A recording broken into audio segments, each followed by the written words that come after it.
So ito, mag-react po tayo. Doon sa press con ng atin ito yung civilian mission papunta sa West Philippine Sea, ay hiniritan nitong si Francis Aquino D. Itong si dating Pangulong Rodrigo Duterte. Nung siya ay tanungin sa kanyang reaksyon tungkol sa pagkakaaresto kay Digong ng ICC, ang kanyang sinabi, Duterte did not just kill thousands through his drug war. He sold out our sovereignty. The next step is to hold every enabler of his treachery accountable, especially those running in the 2025 elections. We still have 2 months to educate our people and persuade them to vote these traitors out of power. Okay, so napakaklaro. Hindi lang yung kasalanan niya doon sa EJK, sa mga namatay doon sa kanyang drug war, pati yung kanyang pagpapabaya, yung kanyang hindi pagprotekta sa ating teritoryo, yung kanyang ang sinabi niya dito ay pag sell out ng ating sovereignty sa China ay isa sa mga malaking kasalanan ni Duterte sa kanyang presidency. Okay? So, matinding banat yan. Matinding banat yan. Yung press ko na yon, yung atin ito, in-announce nila doon na magkakaroon ng third civilian mission sa West Philippine Sea. Pero this time, it will be a historic Peace and Solidarity Sea concert. Nung last year, naghatid tayo doon sa atin ito, sa may Sambales. 5 bangka yun, mga sibilyan, may mga pare, may mga iba't ibang mga grupo, may mga vloggers. So, namangka sila papunta sa West Philippine Sea. At successful naman yung nangyari last year dahil ang daming media coverage, maski international news outlets, kinover. So, successful yung pangalawang civilian mission last year. This time, itong pangatlong ito ay gusto naman nilang samahan ng music at mga artists to show solidarity pagdating po sa ating laban sa West Philippine Sea. So, ang nag-attend po ng press conference, si Justice Antonio Carpio, si atin ito co-convener Edicio de la Torre, tapos si party list na president ng Akbayan, si Rafaela David, yan, kaibigan natin yan, and mga artists katulad ni Noel Cabangon and Rouge. So, Noel Cabangon, napaka-lodi yan pagdating sa musika.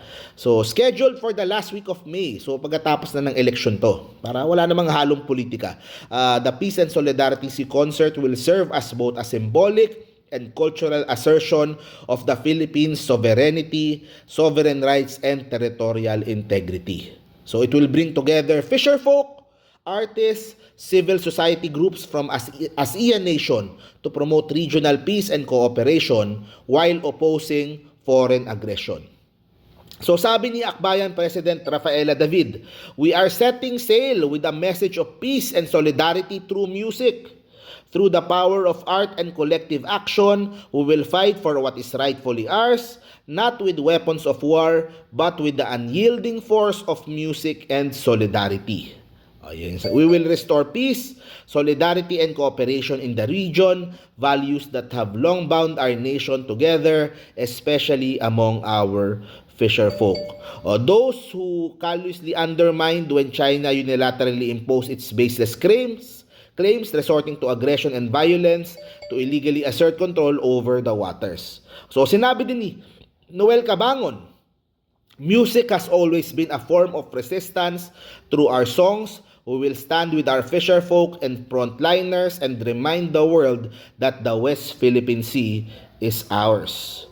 Dagdag nung ni co-convener de la Torre, our first and second civilian-led missions were defining moments, not just in defending our sovereignty, but in transforming how Filipinos engage with the West Philippine Sea issues.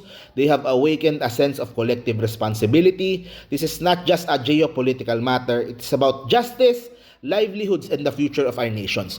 Nung kausap ko yung mga fisher folks sa Sambales, sila talaga nagkukwento, talagang naapektuhan yung kanilang kabuhayan nung mga galing China na tinataboy sila sa sarili nating mga karagatan. Kaya nakakalungkot Isa ito sa mga Duterte legacy na nakakalungkot talaga kasi naapektuhan ng grabe yung kabuhayan ng mga fisher folks natin.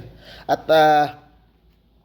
kumbaga, it takes a lot of effort kay Pangulong Bongbong Marcos at sa mga Pilipinong lumalaban ngayon para ma-undo o ma-erase yung pong mga naging problemang nagawa nung panahon ni Tatay Digong. Kaya saludo ako dito sa mga gumagawa nitong atin ito na mga civilian mission papunta sa WPS dahil hindi biro, binubuwis nila yung buhay nila. Delikado din yan. Syempre, nasa dagat ka. Hindi mo alam kung hihaharas ka ng mga Chinese na nandoon. Hindi mo alam kung, 'di ba? So, delikado din. Meron ding kahit pa paano sense of danger doon sa gagawin nila na yon, pero ito ay itutuloy nila para sa bayan, para ihayag sa buong mundo na atin ang West Philippine Sea at tayong mga Pinoy ay we are solid together.